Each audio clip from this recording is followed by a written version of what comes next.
네, 알아두면 유용한 경제 이야기, 오늘의 생활경제 시작합니다. 네, 오늘 중복입니다. 삼계탕 다들 드셨나요? 여름철 삼복더위를 이겨내는 대표 음식으로 꼽히는 삼계탕. 예전엔 서민 보양식이라고 했는데 이젠 가격이 만만치 않습니다. 고공행진하는 외식 물가가 부담스러워서 집에서 직접 삼계탕을 해먹는 분들도 계실 텐데요. 이마저도 비용 부담은 적지 않습니다. 지난 17일 한국물가정보에 따르면 전통시장에서 연게 4마리와 수삼 4뿌리, 찹쌀 4컵 등 삼계탕 4인분 요리를 하기 위한 비용은 36,260원으로 집계됐습니다. 4년 전에 비해서 10,000원이 넘게 오른 비용인데요.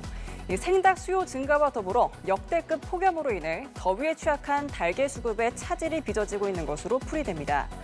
그래도 더위 앞에서는 포기 못하는 보양식이죠. 값이 좀 올랐지만 그래도 중복에 몸보신하려는 사람들의 발걸음은 이어졌습니다. 35도를 넘나드는 폭염 속에서도 도심의 삼계탕집마다 어김없이 긴 줄이 늘어섰다고 하는데요.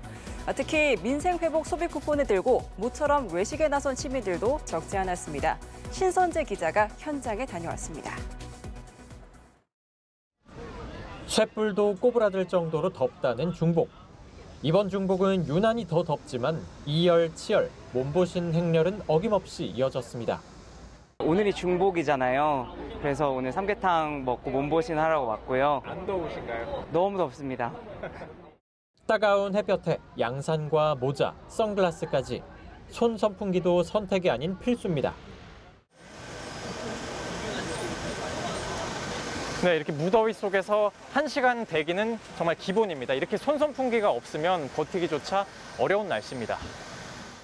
오전부터 계단까지 들어찬 손님들로 가게는 그야말로 문전성시를 이뤘습니다. 펄펄 끓는 삼계탕은 보기만 해도 덥지만 그래도 여름철 기력 보충에 이만한 건 없습니다.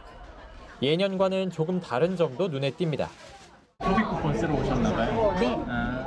정부가 지난 21일부터 전 국민에게 지급한 민생회복 소비 쿠폰을 사용하러 모처럼 나선 시민들도 적지 않았습니다.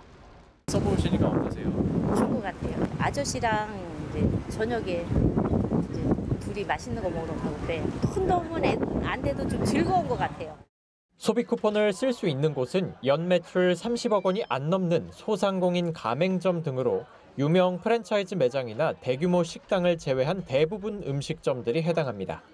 점주들도 가게 안팎에 소비 쿠폰 사용 처임을 나타내는 스티커나 포스터를 붙이고 손님 발길 잡기에 나섰습니다.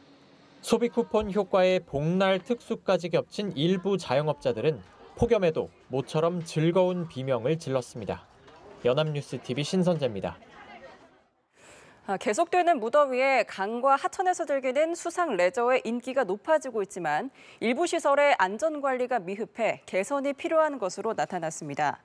한국소비자원이 가평, 춘천 등에 위치한 복합 수상 레저 시설 10곳의 안전 실태를 조사한 결과 3개 업체는 인명구조원을 요건에 따라 배치하지 않았고 비상구조선의 사용 조치가 미흡한 곳도 4곳 있었습니다.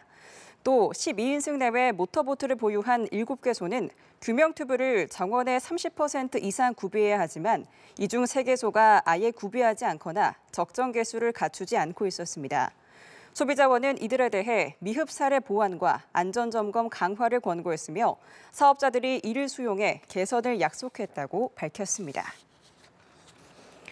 공정거래위원회가 다이소의 건강기능식품 판매 중단을 강요한 혐의로 대한약사회 제재 절차에 들어갔습니다. 오늘 공정위에 따르면 공정위는 최근 대한약사회에 공정거래법 위반 혐의 제재 의견을 담은 심사 보고서를 발송했습니다.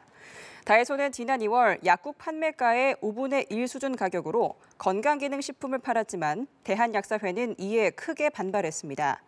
이후 다이소에 납품하던 제약사들은 돌연 추가 판매를 중단했습니다. 공정위는 대한약사회의 판매 중단 강요를 의심하고 지난 3월 현장 조사 등을 통해 입증 자료를 확보한 것으로 전해졌습니다. 네, 온라인 동영상 서비스 OTT를 보는 국내 20에서 50대 이용자가 1인 평균 2개의 서비스를 이용하는 것으로 조사됐습니다.